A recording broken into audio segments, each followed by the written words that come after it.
At 3:17 in the morning, a 7-year-old boy handed his mother a letter that would destroy everything she thought she knew about her life. 5 words, written in crayon, by a child who had seen something he was never supposed to see. What happened next? I'm truly sorry it's come to this. this. Her husband didn't apologize. He didn't confess. You need to tell the detective everything Instead, you know. he did something so calculated. There it is, the proof we needed. So cruel that it makes my blood run cold just thinking about it. He had her committed He played to us a both for psychiatric fools. facility. We have to stop him. He took her son. The perfect crime, He convinced darling. everyone she was crazy. And that wasn't even the worst part. Mr. Dawson, Because while she was locked away, he was building a trap that would send her to federal prison for crimes she never committed. Me too, the pizza smells $2 million. amazing. Come and get it, you two. Her name on every document. She had 48 hours to prove her innocence, and only one weapon left. The truth. This is Claire's story, and I promise you, you will never see the ending coming. The fluorescent lights in the police interrogation room buzzed with a steady, merciless hum that seemed designed to break a person's spirit. Claire Dawson sat alone at the cold metal table, her hands trembling so badly she had to press them flat against the surface just to keep them still. Mascara streaked down her cheeks like dark rivers of exhaustion and fear. She had been sitting in this room for nearly 2 hours, and every minute felt like an eternity. The door swung open with a heavy click. Detective Angela Martinez walked in, her expression unreadable as she carried a manila folder thick with documents. She was a woman in her mid-40s with sharp eyes that had seen too many lies to be fooled by anyone. She sat down across from Claire and studied her for a long moment before speaking. "Mrs. Dawson," the detective began, her voice calm but firm, "I appreciate you waiting. I know this has been a difficult day." Claire let out a hollow laugh that sounded more like a sob. A difficult day. That was quite the understatement. 3 weeks ago, she had been a stay-at-home mother living in a beautiful Connecticut home with her husband and 7-year-old son. Now she was sitting in a police station, facing accusations that could send her to federal prison for the next 20 years. Detective Martinez opened the folder and slid a photograph across the table. Claire looked down and felt her stomach drop. It was a picture of a black Mercedes sedan, half submerged in murky water. Miller's Creek. She recognized the location from countless family drives through the countryside. "Can you explain," Detective Martinez said slowly, "why your husband's car was found at the bottom of Miller's Creek with $2 million in cash in the trunk?" Claire stared at the photograph. Her mind raced through everything that had happened, every lie she had been told, every trap she had walked into without even knowing it. When she finally spoke, her voice was barely above a whisper. "I can explain everything, but you need to understand, Detective. It started with a letter from my son." Detective Martinez leaned back in her chair and folded her arms across her chest. She had heard a lot of opening lines in her career, but this one caught her attention. "Go on," she said. Claire took a deep breath. "Where do I begin?" The detective's expression softened just slightly. "Start at the beginning, Mrs. Dawson. We have all night." Claire closed her eyes and let herself drift back to a morning that now felt like it belonged to another lifetime. 3 weeks earlier, everything had seemed normal, or at least what she had convinced herself was normal. It was a Tuesday morning in late October, the kind of crisp autumn day that made Connecticut look like a postcard, all golden leaves and blue skies and the faint smell of wood smoke drifting from neighborhood chimneys. Claire had been in the kitchen of their 4-bedroom colonial home, packing lunch for her son Noah while simultaneously reviewing his spelling words and mentally planning dinner. Noah sat at the breakfast table, his small legs swinging as he worked through a bowl of cereal. He was 7 years old, with his father's dark hair and his mother's thoughtful eyes. He was the kind of child who noticed things, who asked questions that adults often did not want to answer. Marcus Dawson, Claire's husband, sat at the other end of the table, his attention completely absorbed by his phone. He was 39 years old, handsome in that polished way that successful men often cultivated, with a jaw that seemed designed for confidence and eyes that could charm anyone in a boardroom. He was the vice president of operations at a major pharmaceutical company, a position he had worked toward for over a decade. "Marcus," Claire said gently, "Noah has a spelling test today. Maybe you could quiz him while I finish his lunch?" Marcus did not look up from his phone. "Can't. I have a conference call in 20 minutes. "It's only 5 words," Claire pressed. "It would mean a lot to him." Marcus finally glanced up, his expression flickering with irritation before smoothing into something more neutral. Claire, I said I can't. Some of us have actual responsibilities. The words stung more than they should have. After 7 years of marriage, Claire had learned to absorb these small cuts, to file them away in a mental folder she tried not to open too often. She had given up her nursing career when Noah was born because Marcus had suggested it would be better for everyone. At the time, it had seemed like a loving gesture. Now, 7 years later, she was beginning to understand it differently. "It's okay, Mom," Noah said quietly. "I know all the words anyway." Claire smiled at her son, though something in her chest ached. "Of course you do, sweetheart. You're brilliant." Marcus stood abruptly, grabbing his briefcase and checking his watch. "I'll be late tonight. Meeting with the board." "Again?" Claire asked before she could stop herself. Marcus's eyes narrowed. "Is that a problem?" No, of course not. I just thought maybe we could have dinner together as a family for once." "For once," Marcus repeated, his tone sharpening. "You make it sound like I never spend time with you. I work 60 hours a week to pay for this house, Claire. For Noah's school, for everything you enjoy. A little gratitude wouldn't kill you." He walked out before she could respond, the front door closing behind him with a finality that echoed through the quiet house. Claire stood frozen at the kitchen counter, her hands still holding Noah's lunchbox. She had become so accustomed to these moments that she almost did not feel them anymore. Almost. "Mom?" Noah's voice broke through her thoughts. "Why does Dad always seem mad?" Claire forced another smile, kneeling down to meet her son's eyes. "He's not mad, sweetheart. He's just stressed from work. Grown-up stuff." Noah considered this for a moment, then said something that Claire would remember for the rest of her life. "Stressed people don't lie, Mom. Stressed people just look tired. Dad looks like he's hiding something." Claire felt a chill run down her spine.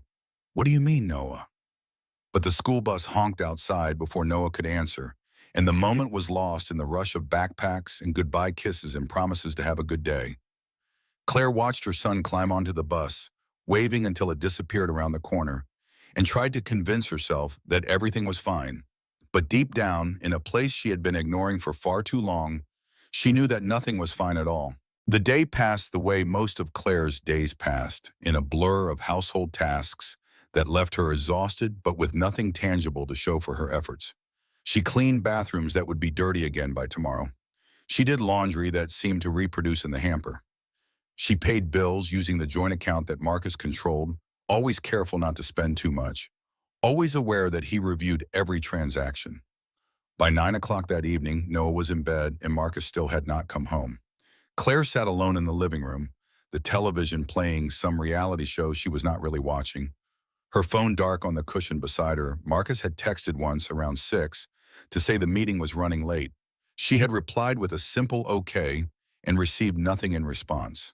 At 11:30, she finally gave up waiting and went to bed, but sleep would not come. She lay in the darkness, staring at the ceiling, listening for the sound of Marcus's car in the driveway. The house felt too quiet, too empty, like something essential had been removed from it without her permission. Just after midnight, a soft sound from the hallway made her sit up. Footsteps, small ones. Claire slipped out of bed and opened the bedroom door to find Noah standing there in his dinosaur pajamas, his face streaked with tears. "Noah? What's wrong, sweetheart?" He did not answer immediately. Instead, he held out a folded piece of paper, his small hands shaking.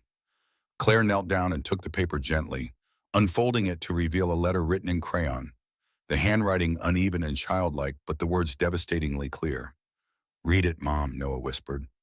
"I wrote it for Dad, but I think you need to see it first." Claire's heart began to pound as she read the words her 7-year-old son had written. "Dear Daddy, I saw you kissing a lady who isn't Mommy. She had yellow hair and a red car. You told me to keep secrets, but this secret hurts my tummy. Mommy cries in the bathroom when you're not home. I hear her. If you keep making Mommy cry, I don't want to be your son anymore. I'm sorry if this is bad, but I can't hold it inside. Love, Noah." Claire's vision blurred. She read the letter again, then a third time, as if the words might somehow rearrange themselves into something less devastating. When she finally looked up at her son, she saw wisdom in his eyes that no child should have to carry. "When did you see this, Noah?" she asked, her voice barely functioning. Last Saturday, you said you had a headache and I went to find Dad in the garage. But he wasn't there. I looked out the window and saw him in a red car with a lady. They were kissing, like in the movies. Claire pulled Noah into her arms and held him tight, not trusting herself to speak.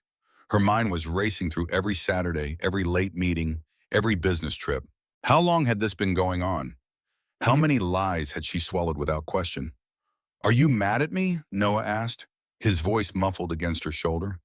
No, baby, never. You did nothing wrong. You were so brave to tell me. Is Dad going to be in trouble? Claire hesitated. The truth was too complicated for a 7-year-old, too complicated even for her to fully process in this moment. I don't know, sweetheart, but I promise you, everything is going to be okay. It was a lie, and they both knew it, but sometimes lies were the only kindness available. She put Noah back to bed, staying with him until his breathing deepened into sleep. Then she went downstairs to wait for her husband, the letter clutched in her hand like evidence at a crime scene.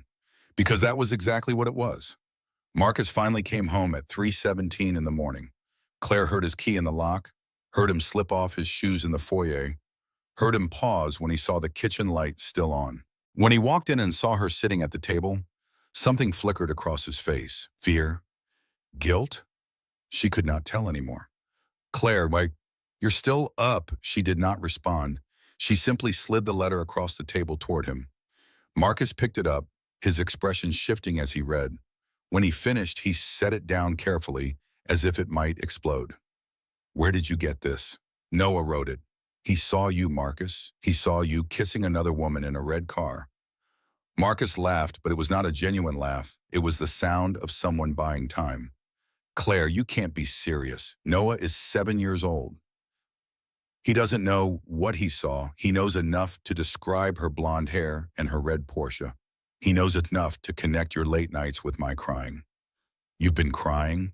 Marcus's voice shifted to concern, but it felt rehearsed. Claire, if you're struggling with depression again, we should talk to your doctor. The pivot was so smooth, so practiced, that Claire almost missed it. Almost. Don't do that, she said quietly. Don't make this about my mental health. This is about your affair. I am not having an affair. Marcus's voice hardened. I don't know what Noah thinks he saw, but he's a child with an overactive imagination. You're going to trust a 7-year-old over your own husband? Claire stared at him, searching for some trace of the man she had married. She found nothing. Then explain the perfume, she said. Explain why you smell like someone else's perfume at 3 in the morning. Marcus's jaw tightened. This is ridiculous. I'm not going to stand here and be interrogated in my own home. We'll talk about this when you've calmed down. He walked past her toward the stairs, and Claire felt something inside her finally crack. All the years of swallowed words, suppressed doubts, and manufactured smiles collapsed into a single moment of clarity. She was done pretending. But she also knew that confronting Marcus directly would get her nowhere. He was too skilled at deflection, too practiced at making her doubt her own perceptions. If she wanted the truth, she would have to find it herself. And she had a very good idea of where to start looking. The next morning, Marcus acted as if nothing had happened. He came downstairs in his perfectly pressed suit, kissed Claire on the cheek, ruffled Noah's hair, and left for work with a cheerful promise to be home for dinner. It was such a flawless performance that Claire almost wondered if she had dreamed the entire confrontation. But she had not dreamed it, and she was done being gaslit. After dropping Noah at school, Claire drove to a coffee shop on the other side of town and called her best friend, Rachel Sullivan.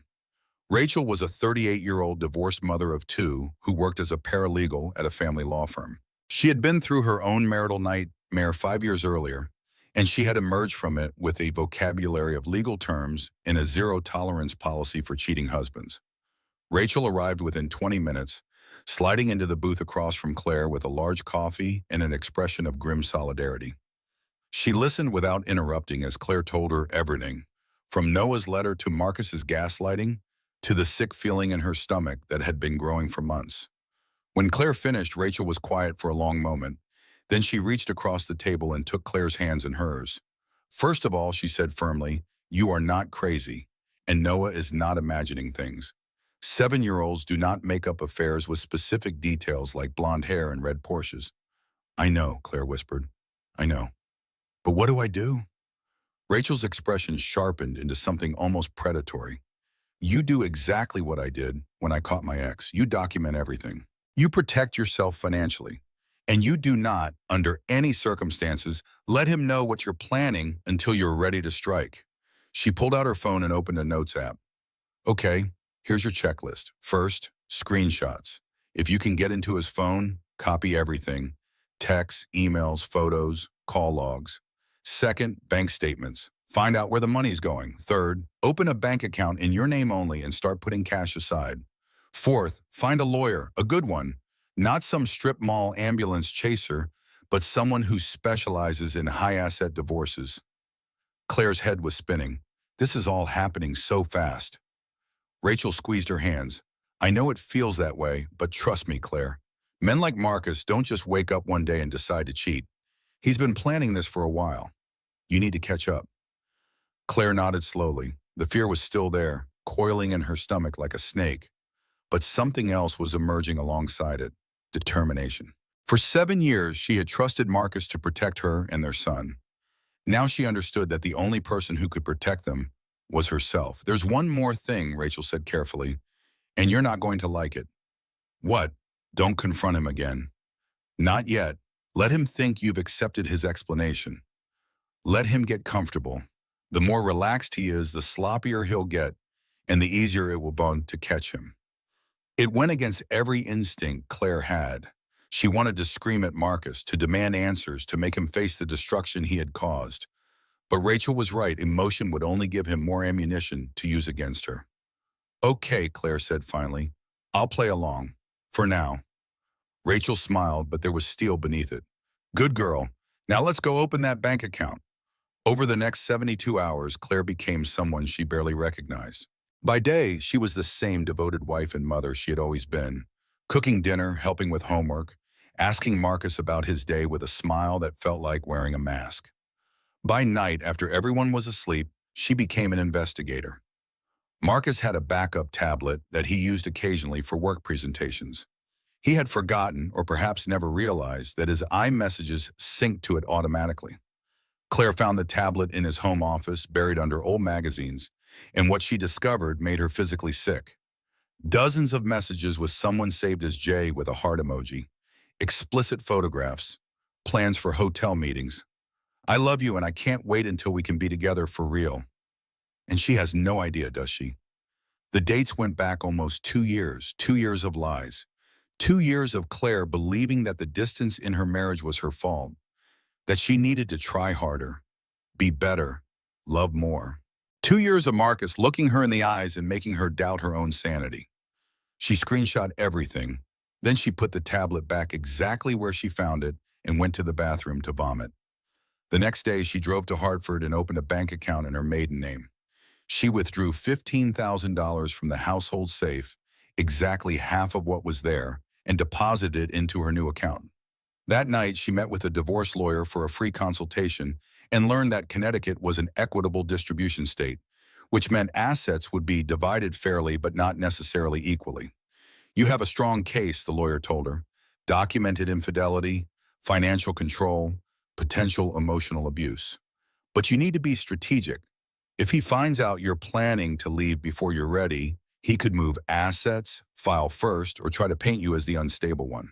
Claire remembered Marcus's comment about her depression, about medication, and felt cold all over. He's already laying that groundwork, she said. The lawyer nodded grimly. Then we need to move carefully. I'll start preparing paperwork. In the meantime, keep documenting. And whatever you do, don't let him know you're on to him. Claire drove home feeling, for the first time in years, like she had some control over her own life. She had evidence. She had money. She had a plan. In a few weeks, maybe a month, she would be ready to file for divorce and take her son somewhere safe. She never got the chance. When she walked through the front door that evening, Marcus was standing in the living room. He was not alone. A police officer stood beside him, notebook in hand, and both men turned to look at Claire with expressions that made her blood freeze. Officer, Marcus said, his voice heavy with false concern, this is my wife.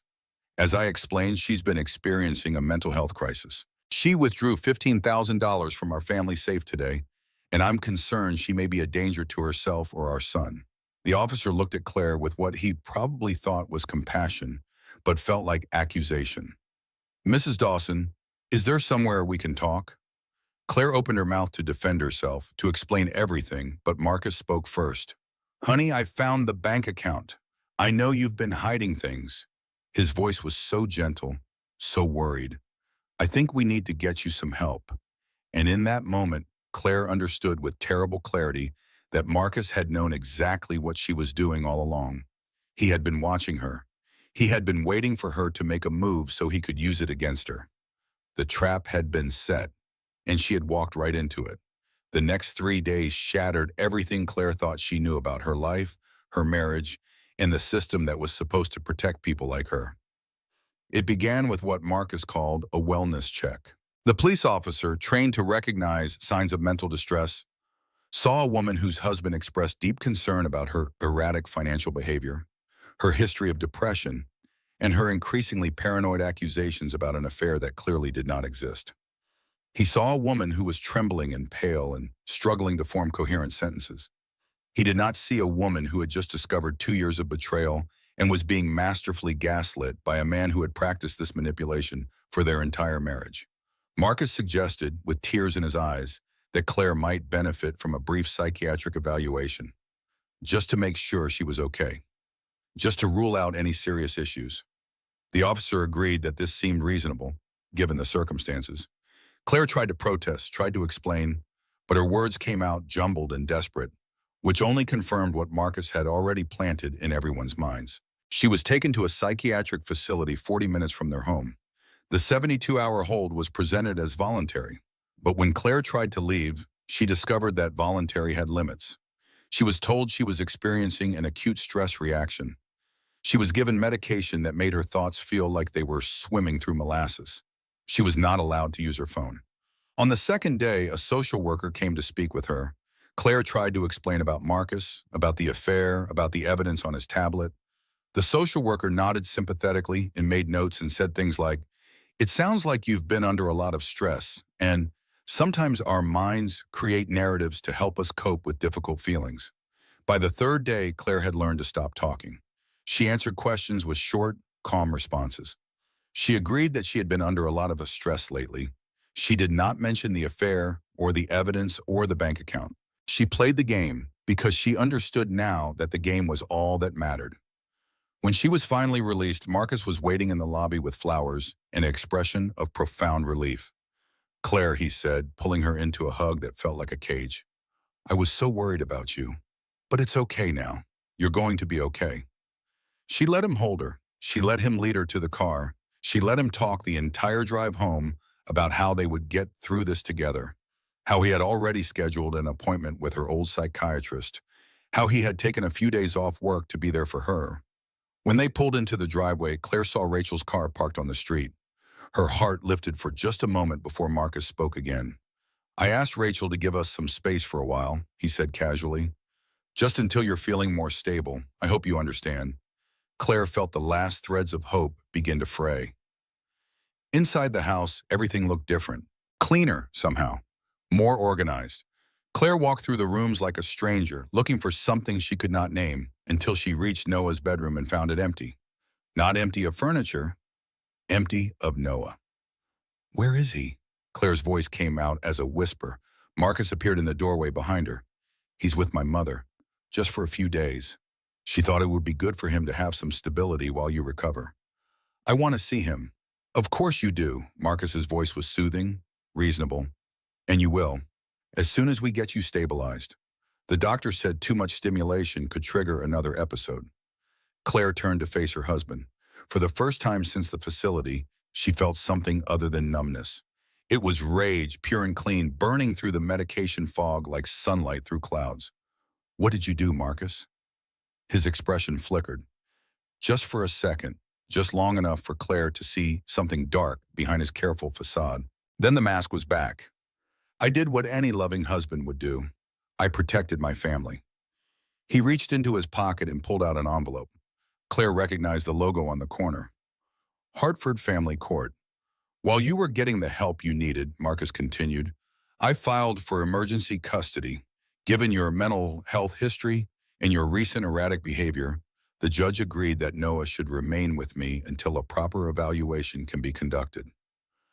Claire could not breathe, could not think, could not believe what she was hearing. Marcus stepped closer, lowering his voice. I didn't want to do this, Claire, but you forced my hand.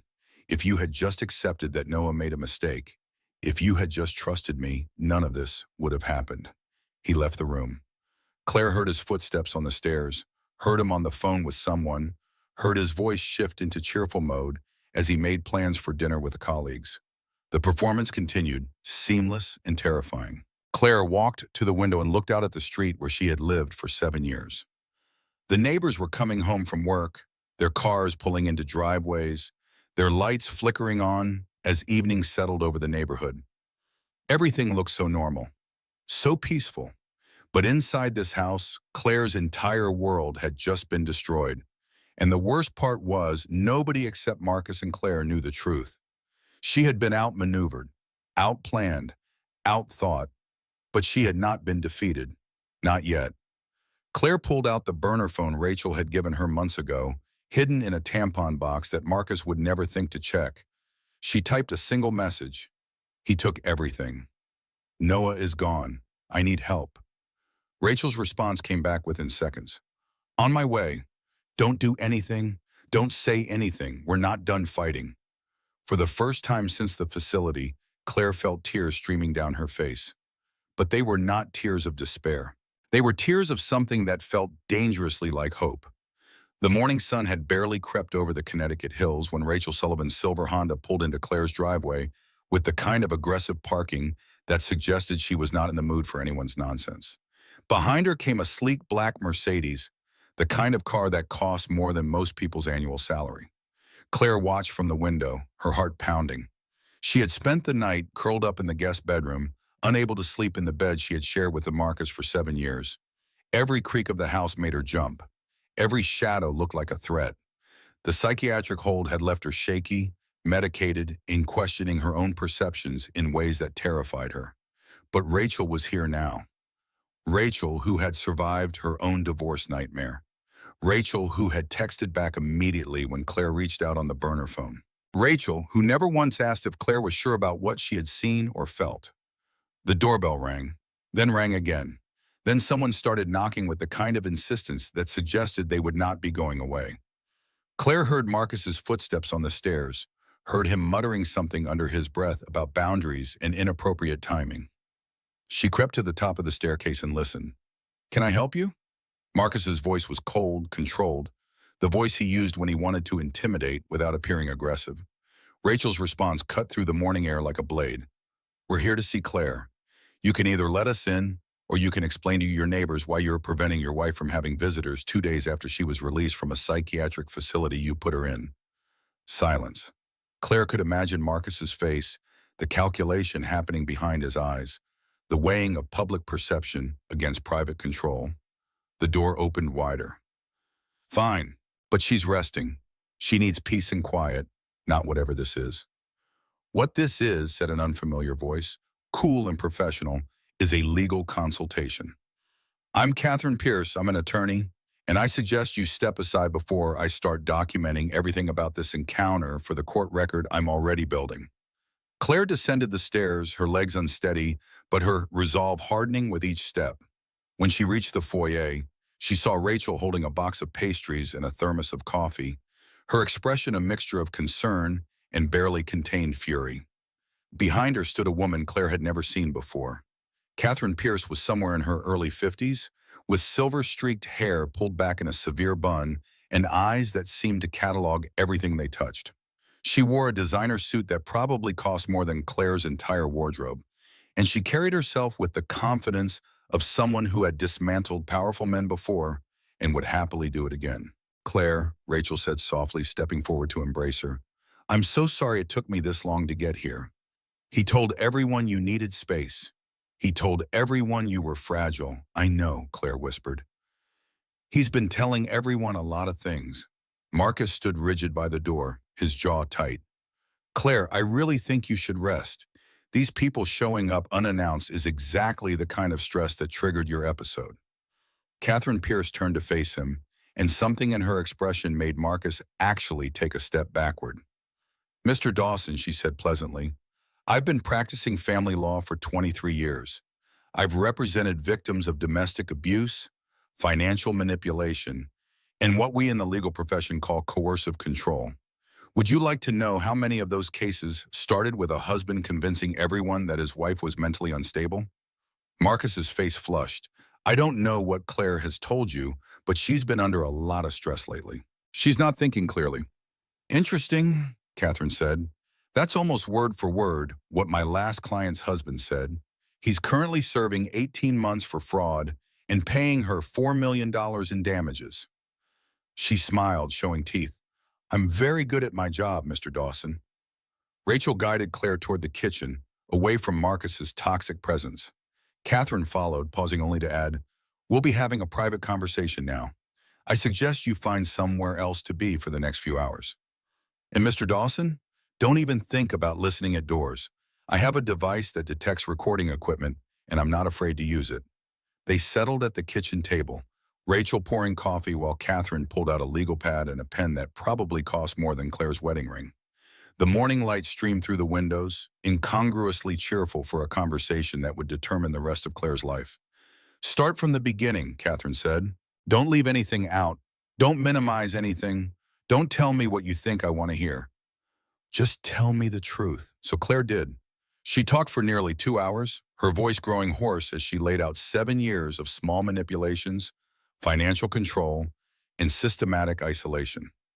She told Catherine about the way Marcus had convinced her to give up nursing, about the joint accounts she had no real access to, about the friends who had slowly drifted away because Marcus always found reasons why they were bad influences, about the way he made her doubt her own memories, her own perceptions, her own sanity. She told her about Noah's letter, about the confrontation, about the way Marcus had twisted everything to make her look unstable while he walked away looking like a concerned husband. By the time she finished, Rachel was crying quietly. Catherine was not. Catherine was taking notes with the focused intensity of a surgeon planning an operation. When Claire finally fell silent, Catherine set down her pen and looked at her with something that might have been admiration. "Mrs. Dawson," she said, "you are not crazy. You are not unstable. You are the victim of a sophisticated, long-term campaign of psychological manipulation by a man who is very, very good at hiding what he really is. But here's the thing about men like your husband." She leaned forward, her eyes glittering. "They always make mistakes. They always leave trails. And they always underestimate the women they have been controlling." Claire felt tears prick her eyes. "What do I do?" Catherine's smile was sharp enough to cut glass. "First, we challenged the emergency custody order. It was granted under false pretenses, and we have 48 hours to file an appeal. Second, we document everything, every text, every email, every financial transaction, every witness who might have seen something. Third, we find out where the money is going, because men like Marcus don't just lie for fun, they lie for profit." Rachel leaned forward. "What about the mistress? She has to know something if they've been together for 2 years. Claire's stomach churned at the thought, but Catherine nodded approvingly. "Excellent thinking. Mistresses are gold mines of information. They hear the pillow talk, the bragging, the complaints about the wife. And here's the beautiful thing about affairs." She paused for effect. "The other woman almost always thinks she's special. She thinks she's the exception. She thinks he's gonna leave his wife for her. When she finds out she's just another pawn in his game, that's when she becomes our best weapon." "You think Jessica doesn't know what Marcus really is?" Claire asked. Catherine shrugged. "She might suspect, but I guarantee she doesn't know the full picture. Men like Marcus compartmentalize. They tell each woman a different version of the story. Your job is to show her the version he's been hiding. How do I even approach her? I can't just walk up to my husband's mistress and ask for help." Rachel spoke up. "Actually, that's exactly what you should do. Think about it. She's expecting you to be angry, hysterical, the crazy wife Marcus has been describing. What if instead you show up calm, collected, and armed with facts? What if you treat her like a fellow victim instead of an enemy? Claire considered this. It went against every instinct she had, every hurt feeling, every moment of rage she had suppressed for weeks. But it also made a terrible kind of sense. Fine, she said finally, I'll do it. But I'm going to need help finding her. Catherine pulled out her phone. I have an investigator on retainer. Give me everything Noah told you about her appearance and her car. We'll have a name and address by tonight. And that was how, 3 days later, Claire found herself walking into a coffee shop in downtown Hartford to confront the woman who had been sleeping with her husband. Jessica Coleman was everything Claire had expected and nothing like she had imagined. She was beautiful, yet in the way that expensive highlights and designer clothes could make anyone beautiful. But up close, Claire could see the tension in her shoulders, the way her eyes darted to the door every few seconds, the nervous habit of checking her phone like she was waiting for bad news. She looked, Claire realized with a shock, like a woman who was afraid. Claire walked to her table and sat down without asking permission. Jessica's head snapped up, recognition flooding her face, followed quickly by fear, then defiance. You're Claire, she said flatly, and you're Jessica. Claire kept her voice level, almost pleasant. I expected you to throw a drink in my face. Jessica let out a bitter laugh that held no humor. That would feel satisfying for about 3 seconds. Then I'd have to buy another overpriced coffee and explain to everyone why there's a scene. Despite everything, Claire felt something shift inside her. This woman was not a cartoon villain. She was a human being who had made terrible choices, yes, bosses, but who was also clearly suffering the consequences of trusting the wrong man. I'm not here to fight, Claire said. I'm here to talk. And I think once you hear what I have to say, you might want to talk too. For the next hour, Claire laid out the truth. Not just the affair, which Jessica obviously knew about, but everything else. The gaslighting that had started years before Jessica ever entered the picture. The financial control, the isolation from friends and family, the way Marcus had systematically dismantled Claire's sense of self until she questioned her own memories. She told Jessica about Noah's letter and the confrontation that followed, about the psychiatric hold that Marcus had engineered, about the emergency custody that had ripped her son from her arms. She showed Jessica the court documents, the timeline, the evidence of a man who had been planning his wife's destruction for years. With each revelation, Jessica's face changed. The defiance faded. The smugness disappeared. What remained was horror, pure and dawning, as she realized the scope of what she had been part of. He told me your marriage was over, Jessica whispered when Claire finally stopped talking. He said you had agreed to live as roommates until Noah was older. He said you knew about us and didn't care. Claire shook her head. I found out 3 weeks ago, from my 7-year-old son. Jessica's hands were trembling now. There's something you need to know, the psychiatric hold. She swallowed hard. He asked me to make that call. He gave me a script. He told me exactly what to say to trigger an emergency evaluation. He said it was for your own good, that you were genuinely dangerous, that Noah wasn't safe. Claire felt each word like a physical blow. He used you to take my son. Tears spilled down Jessica's cheeks. Oh God. Oh my God, I thought I was helping. I thought I was protecting a child from a mentally ill mother. I didn't know. I swear to you, Claire, I didn't know. And now you do. The silence stretched between them, heavy with the weight of everything Marcus had done to both of them. Then Jessica reached into her designer handbag and pulled out her phone. I have recordings, she said quietly. Voice memos. I started making them about 6 months ago. Claire stared at her. Why? Because I'm not stupid. Jessica's voice hardened with something that sounded like self-disgust. I always knew deep down that something was off. He was too smooth, too perfect, too good at having an answer for everything.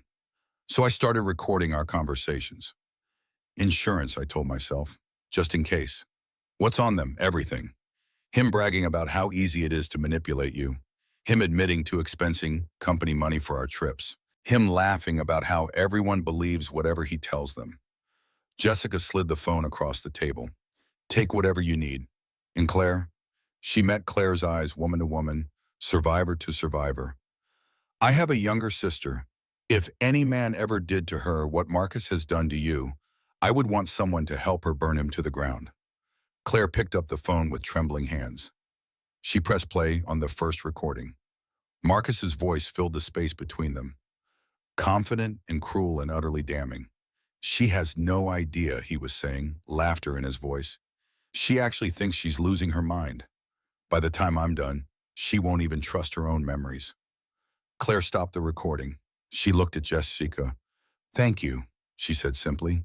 Don't thank me, Jessica's voice cracked. I helped him destroy you. I can never make that right. You can help me destroy him back. Claire stood, tucking the phone into her pocket. That's a start. She walked out of the coffee shop into the cold Hartford afternoon, carrying a weapon that could finally fight back against the man who had taken everything from her. The war was not over, but for the first time, Claire Dawson had ammunition. The Hartford family courthouse rose against the November sky like a monument to the worst moments of people's lives. Gray granite walls, cold glass windows, metal detectors that beeped and buzzed as families filed through, each one carrying their own weight of grief and anger and desperate hope. Claire stood outside the main entrance at 8:45 in the morning, 15 minutes before her hearing was scheduled to begin. Rachel was on her left, solid and unwavering. Catherine Pierce was on her right, reviewing documents with the focus of a general preparing for battle. Somewhere inside that building, a judge would decide whether Claire ever saw her son again. The thought made her want to vomit. How are you feeling? Rachel asked quietly. Claire laughed, and it came out slightly hysterical. Terrified, furious, like I might pass out. She took a shaky breath, but also ready to fight for Noah in a way I should have been fighting for myself years ago. Catherine looked up from her papers. Good. Hold on to that feeling. The next few hours are going to be brutal, but I need you to stay calm, stay focused, and trust me. We have the evidence, we have the testimony, we have the truth. All we need is a judge who's willing to see it. They walked inside together. The security line moved slowly, families shuffling forward with the resigned patience of people who had learned that the legal system operated on its own timeline. Claire recognized some of the faces from news stories, custody battles that had become public spectacles. She wondered if her own face would end up on television before this was over. The courtroom was on the third floor, smaller than Claire had expected. Wood-paneled walls, harsh fluorescent lighting, an American flag standing lonely in the corner. It looked less like a place where justice was served and more like a conference room where dreams came to die. Marcus was already there. He sat at the respondent's table with his attorney, a silver-haired man named William Crawford, who had been making wealthy men's problems disappear for decades. Marcus wore a perfectly tailored gray suit and an expression of wounded concern, the loving father forced to take drastic action to protect his child from an unstable mother. He glanced at Claire as she entered, and something flickered behind his eyes. Not anger, not fear, something colder. Contempt. He still thought he was going to win. Claire took her seat at the petitioner's table and forced herself to breathe. In and out, in and out. She could do this. She had survived his manipulation for 7 years. She could survive one more day in a courtroom. The judge entered at exactly 9 o'clock, a woman in her 60s named Honorable Patricia Morrison. She had silver hair pinned back severely and wire-rimmed glasses that magnified eyes sharp enough to cut through steel. She had a reputation for being fair but uncompromising, and Catherine had called her the best possible judge they could have drawn for this case. We are here today, Judge Morrison began, reading from the file in front of her to address the emergency custody petition filed by Mr. Marcus Dawson and the subsequent appeal filed by Mrs. Claire Dawson. She looked up, her gaze moving between the two tables. I have reviewed the initial filings, and I have questions, many questions. Let's begin. Marcus's attorney went first, spinning a narrative that made Claire want to scream. Your Honor, William Crawford said in his smooth, practiced voice, my client is a devoted father who was forced to make an impossible decision. His wife, Mrs. Dawson, has a documented history of mental health issues, including postpartum depression that required medication for several years. Recently, her behavior became increasingly erratic. She withdrew large sums of money without explanation. She made wild accusations about an affair that never happened. She became paranoid, convinced that her husband was conspiring against her. Claire's hands clenched under the table. Catherine placed a steadying hand on her arm. Crawford continued, painting a picture of a loving husband who had no choice but to seek professional help for his troubled wife. He referenced the psychiatric hold as evidence of her instability, not as the weapon Marcus had wielded against her. When he finally finished, Judge Morrison turned to Catherine. "Ms. Pierce, your response?" Catherine stood slowly, deliberately. She walked to the center of the courtroom and faced the judge directly. "Your Honor," she began, her voice clear and calm, "what you've just heard is a carefully constructed lie, and I can prove it." She laid out the evidence like a surgeon exposing a wound. The timeline of Marcus's affair, documented through text messages and financial records.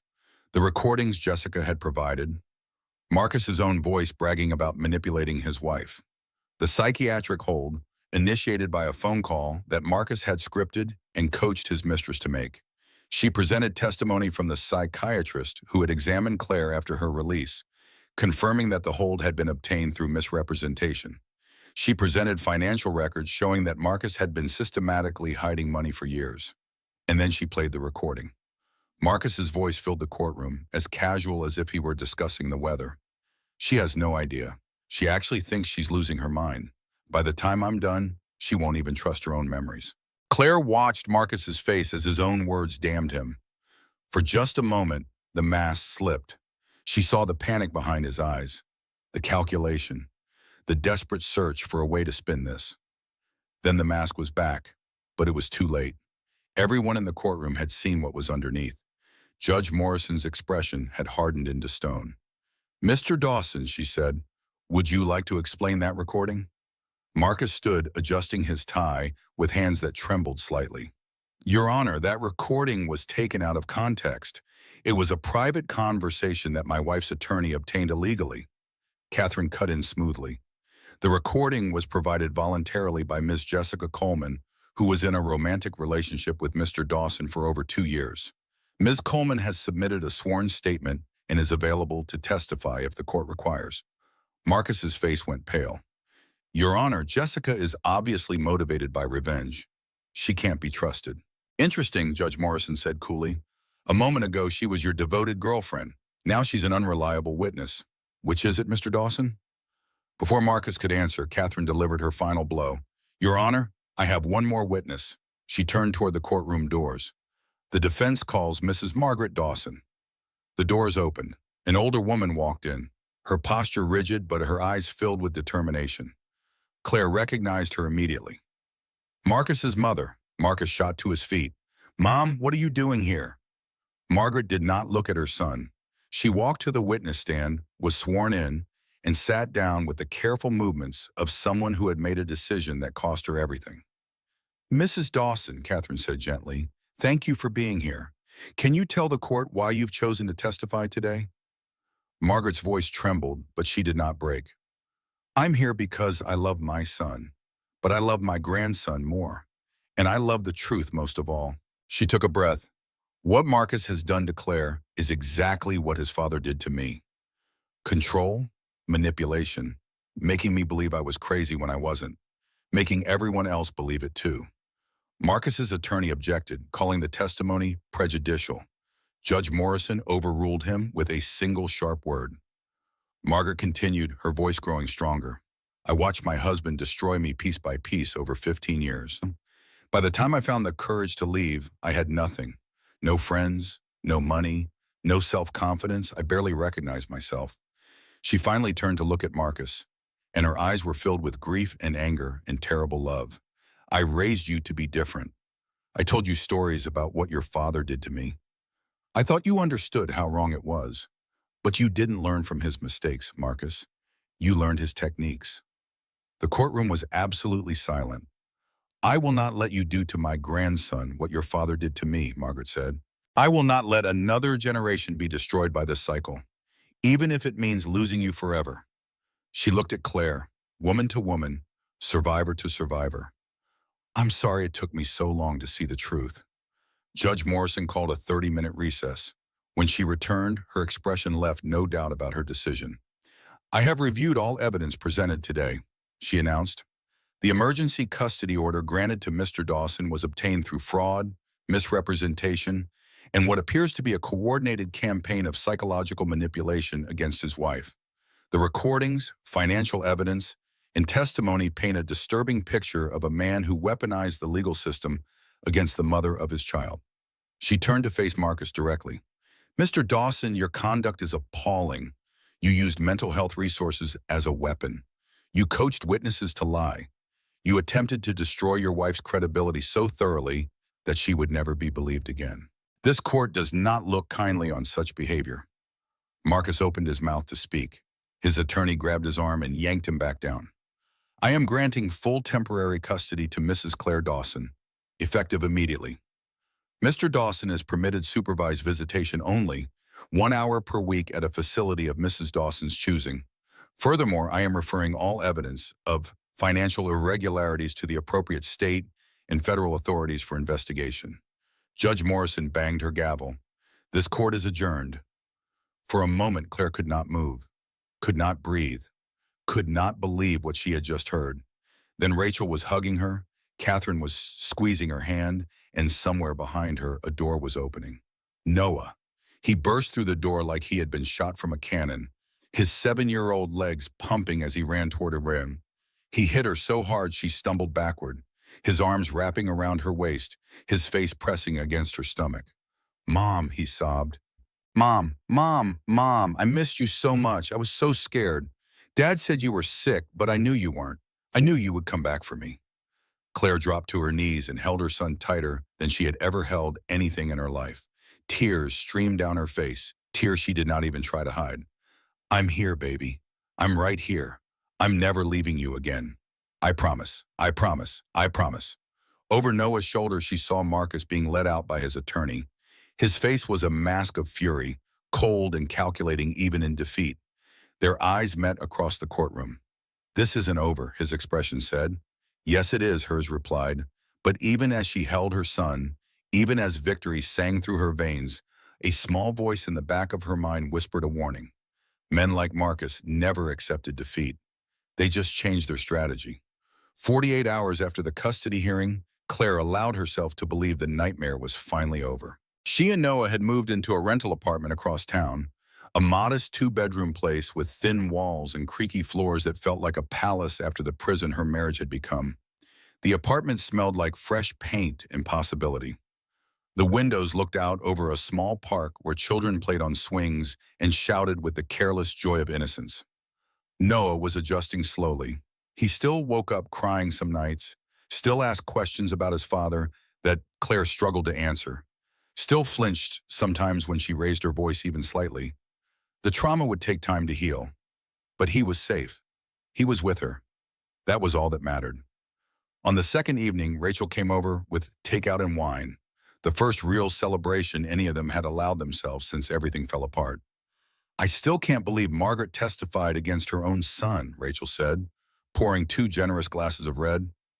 "That took serious courage." Claire nodded, thinking about the older woman who had sacrificed her relationship with her only child to tell the truth. "I'm going to reach out to her, invite her to see Noah. He shouldn't lose his grandmother because of what his father did." Rachel raised her glass, to Margaret, to Catherine, to Jessica, even though it feels weird to toast the other woman, and most of all to you, Claire, for finally fighting back. They clinked glasses. The wine was cheap but tasted like victory. Claire's phone buzzed, a text from Catherine with an update on the financial investigation, which had expanded to include the FBI. Marcus's company had launched an internal audit. His career was effectively over. "I almost feel sorry for him," Claire admitted, surprising herself. Rachel nearly choked on her wine. "Excuse me?" Claire considered the question, swirling the red liquid in her glass. "Not sorry for what's happening to him. He earned every consequence he's getting. But sorry for whatever broke inside him that made him capable of this. His mother talked about his father being the same way. Maybe it's a cycle. Maybe he never had a chance to be different." Rachel set down her glass with a sharp click. "Or maybe," she said pointedly, "he's just an evil man who made evil choices." Nature versus nurture is a nice philosophical debate, but the women he destroyed still have to pick up the pieces. Some people are just broken, Claire, and they break everyone around them. Before Claire could respond, there was a knock at the door. Both women froze. It was after 9 o'clock on a Tuesday night. The apartment was in a secure building. The doorman had strict instructions not to let anyone up without calling first. No one except Catherine and a handful of trusted friends even knew this address. Rachel looked at Claire, fear flickering in her eyes. Claire moved quietly to the door and looked through the peephole. Her blood turned to ice. Two men in dark suits stood in the hallway. Their postures were rigid, professional, unmistakably law enforcement. One of them was holding something up toward the peephole. A badge. FBI, one of them announced, his voice muffled through the door. Mrs. Dawson, we have a warrant for your arrest. Time seemed to slow down. Claire heard Rachel's sharp intake of breath, heard Noah's bedroom door creak open, heard her own heartbeat pounding in her ears like a war drum. She opened the door. The agent who had spoken was tall and broad-shouldered, with a face that betrayed nothing. His partner was shorter, younger, holding a folded document that must have been the warrant. Claire Dawson? The first agent asked. Yes, you're under arrest for wire fraud, conspiracy to commit bank fraud, embezzlement, and money laundering. Please turn around and place your hands behind your back. The words washed over her like a wave of cold water. She heard herself asking what she was being charged with, heard the agent reciting her rights, heard Rachel screaming that this was a mistake, demanding to call Catherine. She heard Noah's voice, small and terrified, cutting through the chaos. Mommy? Mommy, what's happening? Why are they taking you away? Claire turned to see her son standing in the hallway, his dinosaur pajamas rumpled from sleep, his eyes wide with terror.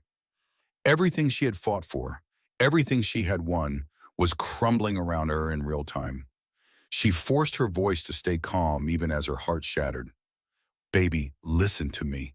Mommy has to go answer some questions. It's a mistake, okay? Just a big misunderstanding.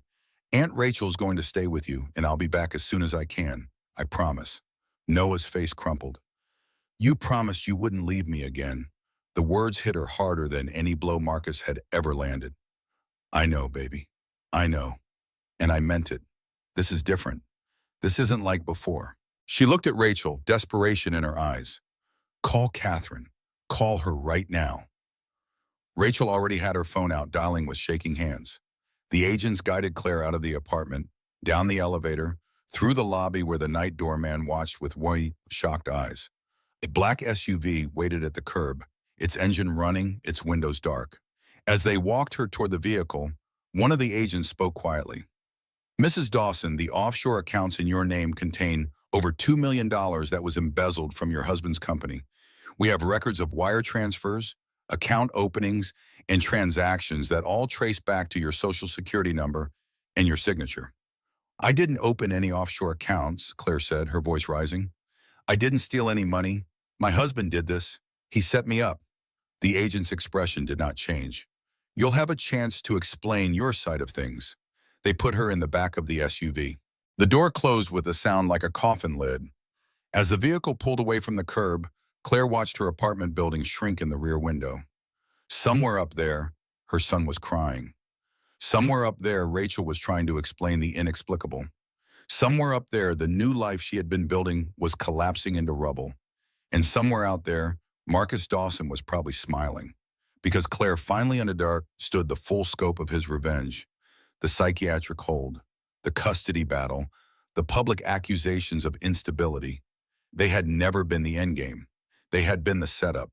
For months, maybe years, Marcus had been hiding money from his company, millions of dollars siphoned into offshore accounts. And he had done all of it using Claire's identity, her name on the paperwork, her social security number on the accounts, her digital fingerprints on every transaction. When she discovered the affair and threatened to leave, when she started documenting evidence and consulting lawyers, Marcus had activated his contingency plan. The psychiatric hold created a paper trail of mental instability. The accusations of erratic behavior established a motive for financial crimes. The custody battle put her in a position of desperation. And now the FBI had stepped in to complete his masterpiece. Claire was not just being framed, she was being erased. Rebuilt in the public record as a criminal, so that nothing she said about Marcus would ever be believed again.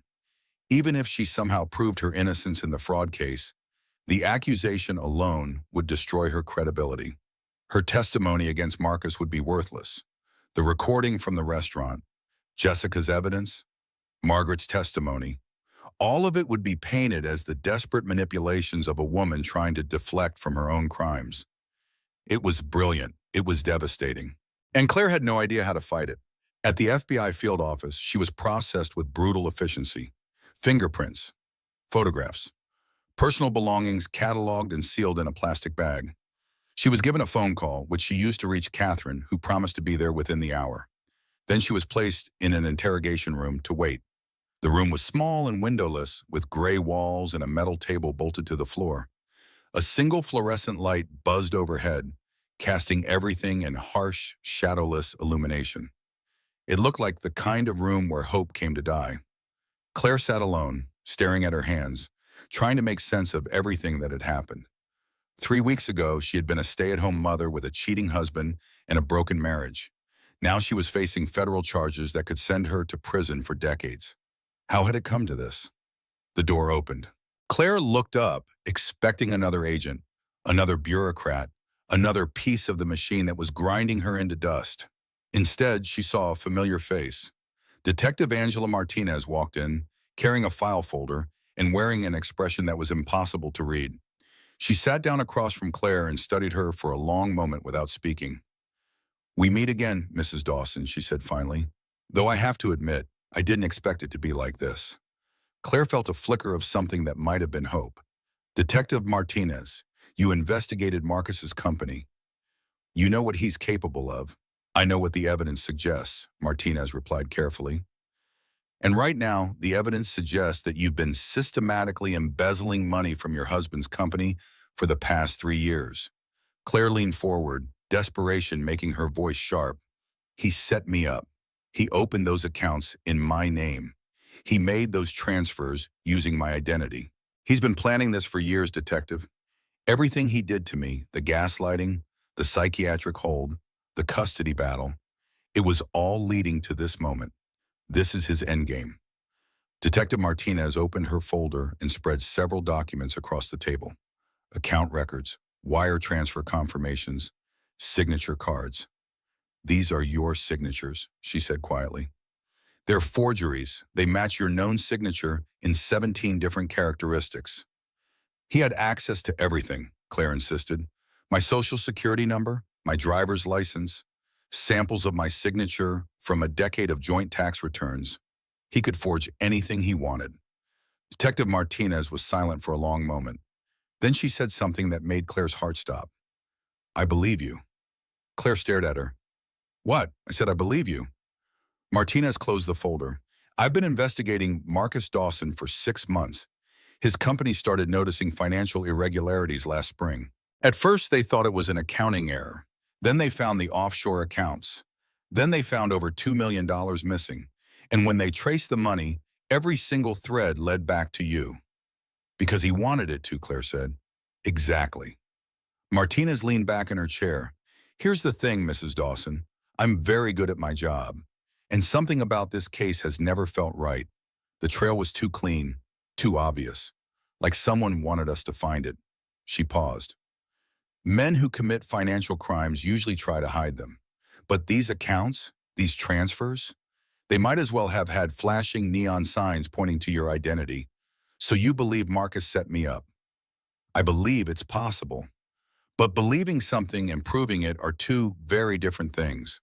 The evidence against you is overwhelming. Without something that directly connects Marcus to those accounts, we don't have a case against him. We only have a case against you." Claire felt the walls closing in. "What do I do?"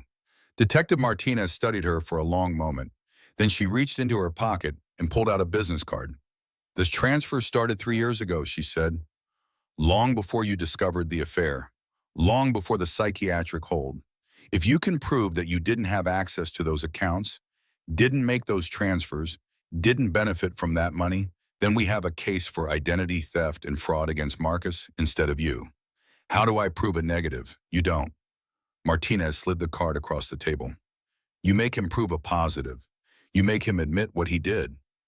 Claire picked up the card. It had Martinez's contact information and handwritten on the back, a single sentence. He thinks he's already won. Use it. Claire looked up at the detective. Why are you helping me? Martinez stood, gathering her folder. Because I've spent 6 months watching your husband manipulate everyone around him. Because I've seen the recordings your lawyer submitted. Because I heard his own mother testify about the kind of man he really is. She headed for the door, then paused. And because I have a daughter, Mrs. Dawson, and I'd like to believe that if any man ever did to her what Marcus did to you, someone would help her destroy him. The door closed behind her. Claire sat alone in the interrogation room, holding a business card that represented her only chance at a survival.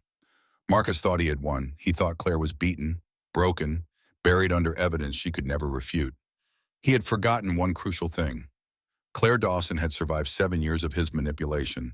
She had survived his gaslighting, his control, his systematic destruction of everything she believed about herself. She had survived him, and survivors knew how to fight dirty. Claire looked at the card one more time.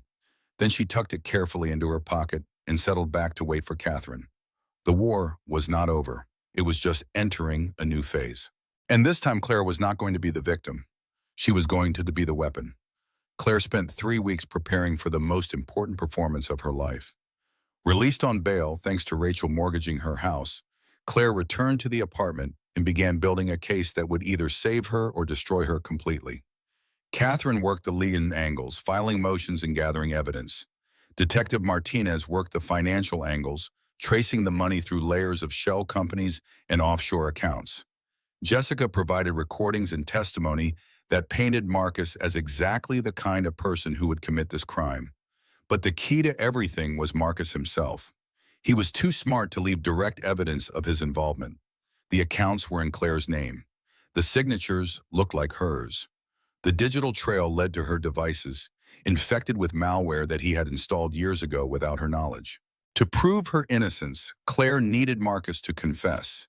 And to get him to confess, she needed to make him believe he had already won. It began with a phone call. Marcus, Claire said, her voice carefully calculated to sound broken and defeated. I can't do this anymore. The FBI, the lawyers, the constant fighting, I'm exhausted. On the other end of the line, Marcus was silent for a moment. Then cautiously, what are you saying, Claire? I'm saying I want this to end. All of it. I'll drop the custody case. I'll sign whatever you want. Just make this FBI nightmare go away. She could almost hear him weighing the offer, trying to figure out the angle. How do I know this isn't a trap? Because I have nothing left, Claire whispered, letting real tears creep into her voice. You won, Marcus. You took everything. I just want to see my son without supervision. That's all I have left to want. More silence. Then Marcus spoke, and his voice had shifted into something that almost sounded like sympathy. Maybe we should meet, talk this through in person. Claire's heart pounded, but she kept her voice steady. Where? How about Giovanni's, where I proposed, for old time's sake? Claire agreed. She hung up the phone and looked at Detective Martinez, who had been listening through headphones connected to the recording equipment. He took the bait, Claire said. The detective nodded grimly. Now comes the hard part. Giovanni's was an upscale Italian restaurant in downtown Hartford, the kind of place with white tablecloths and candles and a wine list that required a small loan to navigate. Claire arrived early, her heart racing beneath a calm exterior.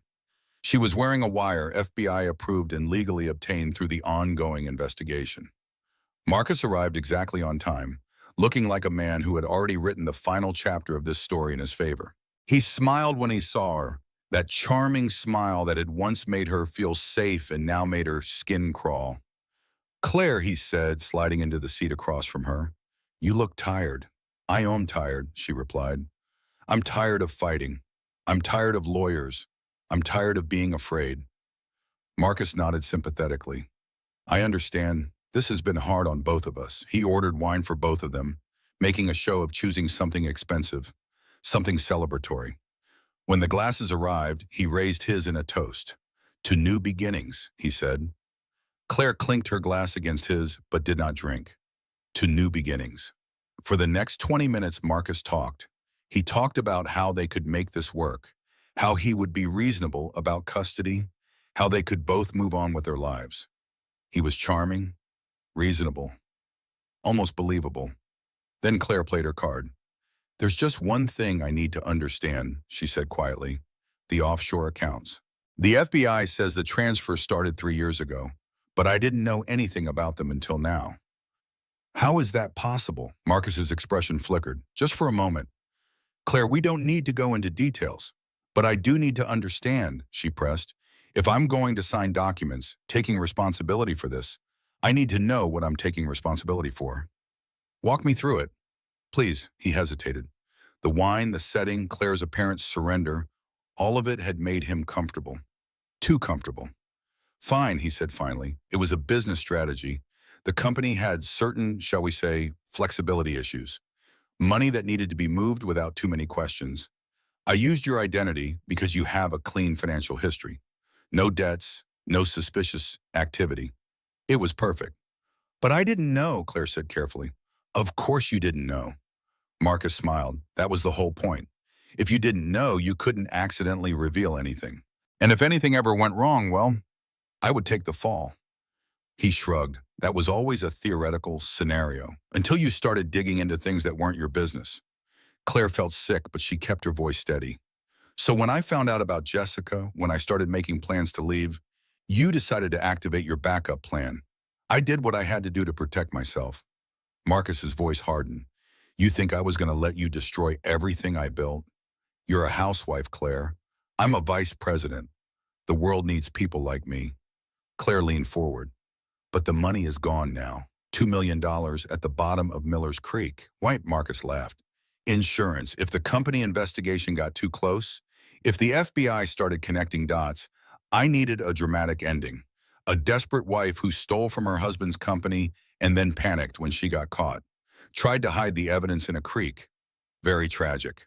And what was supposed to happen to me in this scenario?" Marcus's smile faded.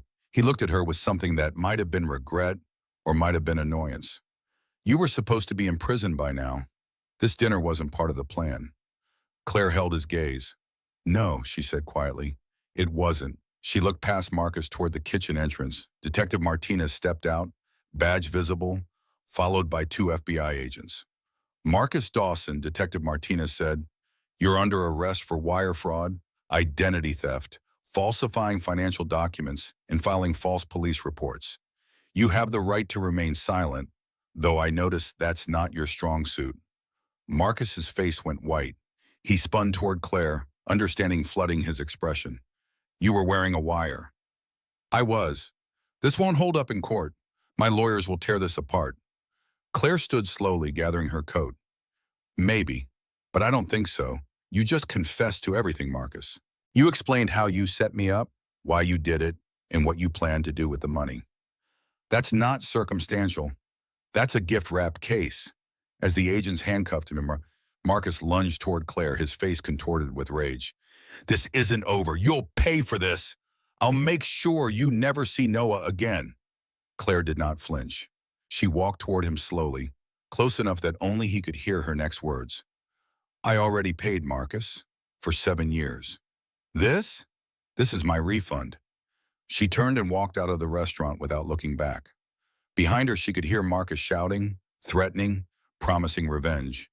But his voice grew fainter with each step, until finally it disappeared entirely. Outside, the November air was cold and sharp and clean.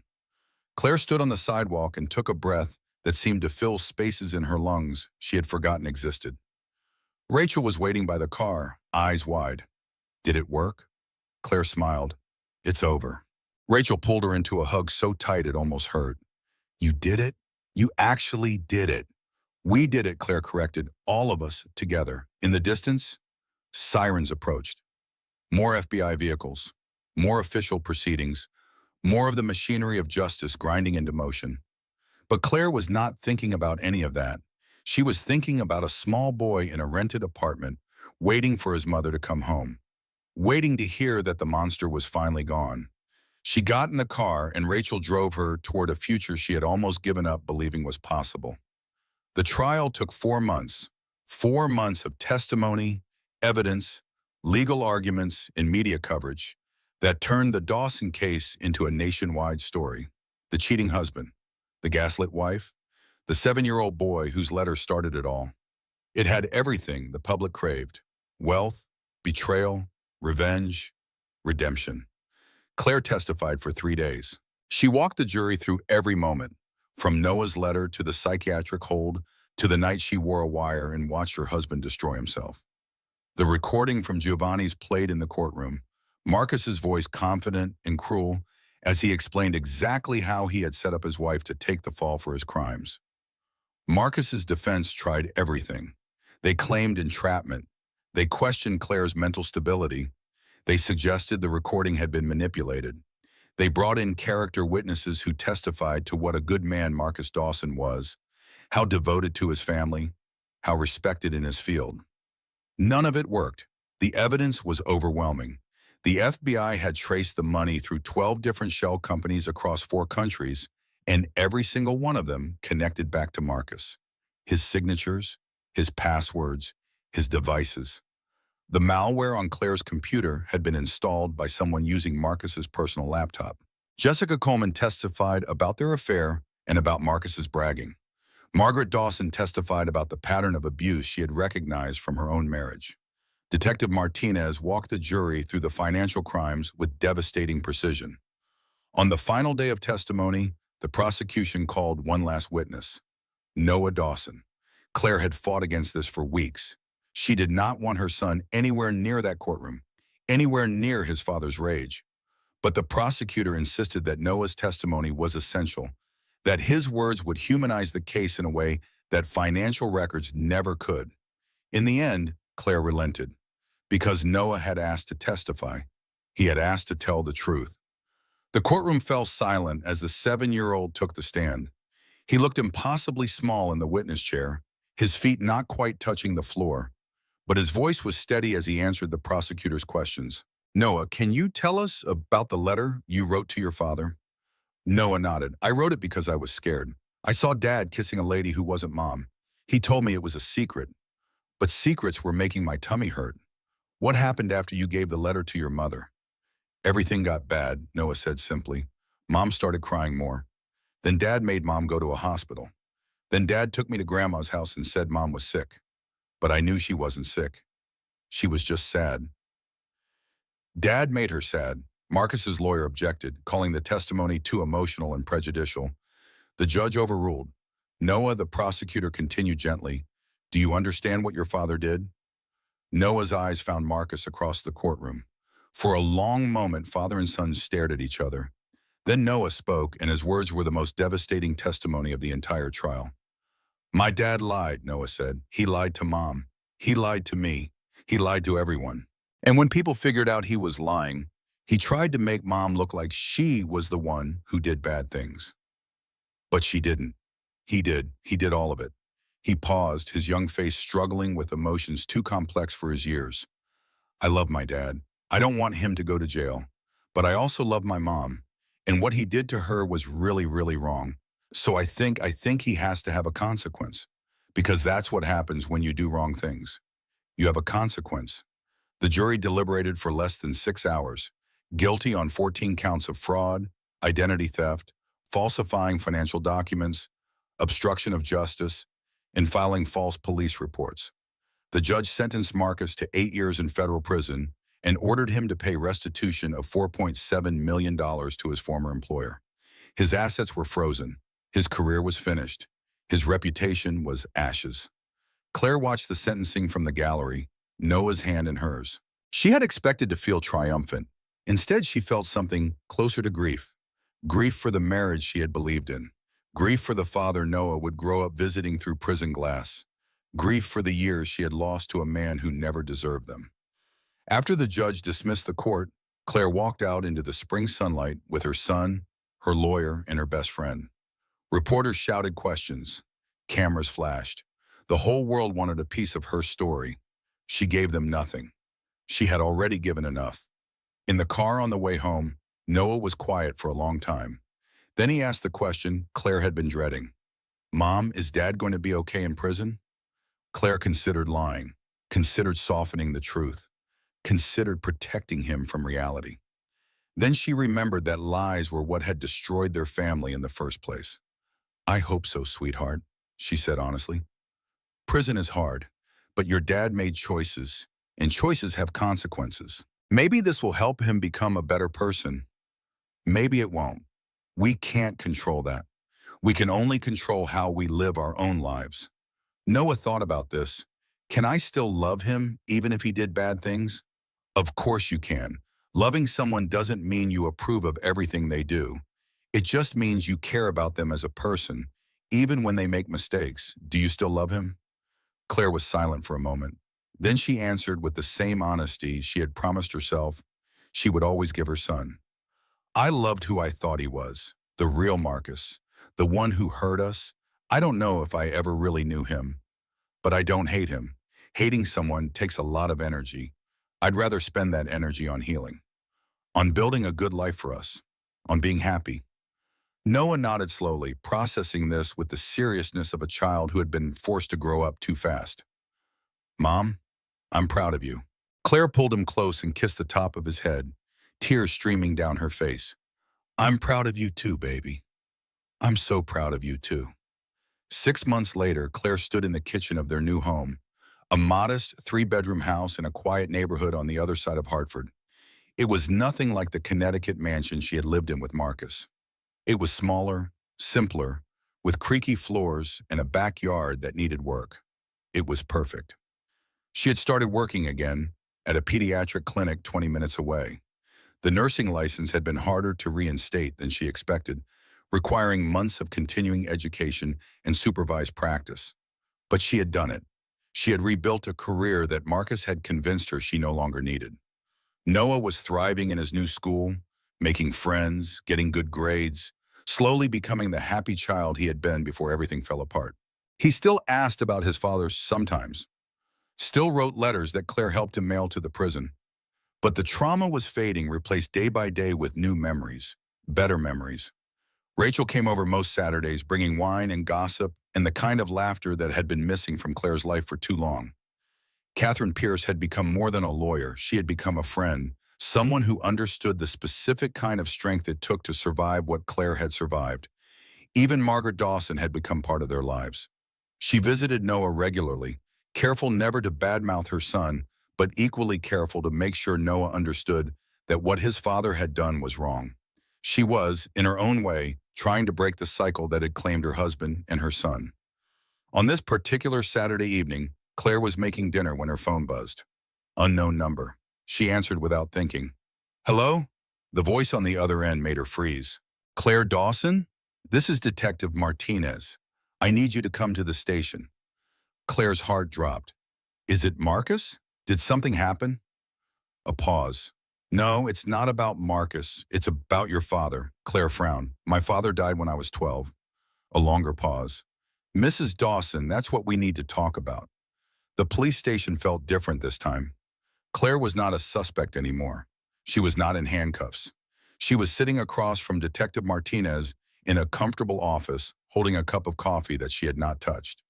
What's going on? Claire asked. Why are you asking about my father? Detective Martinez opened a folder and slid a photograph across the desk. During the investigation into Marcus's finances, we discovered some unusual connections. Shell companies linked to shell companies. One of those companies was registered in the Cayman Islands under the name of a man named Thomas Reynolds. Claire shook her head. I don't know anyone named Thomas Reynolds. Detective Martinez slid another photograph across the desk.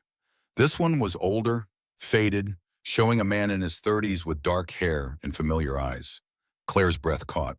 Where did you get this? It was in Marcus's files. He was using it as leverage against someone. We're not sure who yet, but we ran the image through facial recognition and got a hit. Thomas Reynolds, currently living in Miami, age 64. Detective Martinez met Claire's eyes. Mrs. Dawson, Thomas Reynolds is your father, your biological father. He didn't die when you were 12. He disappeared. Claire stared at the photograph. The man's eyes were her eyes. The shape of his face was her face. 20-plus years of grief, of missed birthdays, of growing up without a father, all of it collapsed into this single moment of impossible revelation. I don't understand, she whispered. Neither do we, yet, but we're looking into it. And if your father is still alive, If Marcus knew about it and was using it somehow, there may be more to this story than any of us realized. Claire picked up the photograph with trembling hands. The man in the picture smiled back at her, frozen in a moment 3 decades gone, holding secrets she had never known existed. Her marriage had been a lie. Her father's death had been a lie. How much of her life had been built on foundations that never existed? But even as the questions multiplied, Claire felt something unexpected. Not despair, not anger, curiosity, hope, the possibility of answers to questions she had stopped asking long ago. She looked up at Detective Martinez. What happens now? Now we investigate. It will take time, months, maybe longer, and there's no guarantee we'll find the truth. Claire nodded slowly. Then she stood, tucking the photograph carefully into her purse. I've waited this long, she said. I can wait a little longer. She walked out of this police station into the evening air. The sun was setting, painting the sky in shades of gold and rose and purple. Somewhere across the country, a man who might be her father was living a life she knew nothing about. Somewhere in prison, a man who had destroyed her family was serving time for his crimes. And here, in this moment, Claire Dawson stood at the beginning of a new chapter, not the ending she had expected, not the ending anyone had expected, but an ending that was also a beginning. Her phone buzzed, a text from Noah. Mom, when are you coming home? Rachel brought pizza, and she says she won't let me have any until you get here because she, quote, believes in family dinners, unquote. Claire laughed, the sound surprising her. She typed back quickly, on my way, save me 2 slices. She got in her car and drove toward home, toward her son, toward the life she had fought so hard to build. The questions about her father would wait. The mysteries would wait. The answers, when they came, would come. For now, there was pizza, there was family, there was the simple, extraordinary joy of being alive and free and loved. For the first time and longer than she could remember, Claire Dawson was genuinely happy. Not the manufactured happiness of pretending everything was fine. Not the desperate happiness of convincing herself that things would get better. Real happiness. Earned happiness. The kind that came from surviving the worst and discovering that you were stronger than you ever knew. She pulled into the driveway of her new house. Through the window, she could see Noah and Rachel laughing about something. The light inside was warm and golden and welcoming. Claire turned off the engine and sat for a moment in the quiet car. Thank you, she whispered to no one in particular. For all of it, even the parts that broke me, because they also made me who I am. Then she got out of the car and walked toward the light, toward her son, toward whatever came next. The story was not over. Stories never really were. But this chapter, the chapter of survival and strength and unexpected alliances, had reached its end. And it was a good ending, a hopeful ending, the kind of ending that made all the pain worth it. Claire opened the door and stepped inside. Mom, Noah shouted, running toward her with a slice of pizza already in his hand. You're home. I'm home, Claire said, pulling him into a hug. I'm finally home. And she meant it in every possible way. So there you have it, my friends. Claire's story, a woman who was told she was crazy until she almost believed it. A mother who lost everything and found something stronger inside herself. A survivor who learned that the fire meant to destroy her only revealed who she truly was. If her story moved you, even just a little, I'd love to hear your thoughts in the comments. Which moment hit you the hardest? Have you ever known someone like Marcus? Or maybe, like Claire, you're fighting your own invisible battle right now. Drop a like if this story touched your heart. Share it with someone who needs to hear that they're not alone. And if you haven't already, subscribe so you never miss another story. Until next time, take care of yourselves. You matter more than you know. And Temo.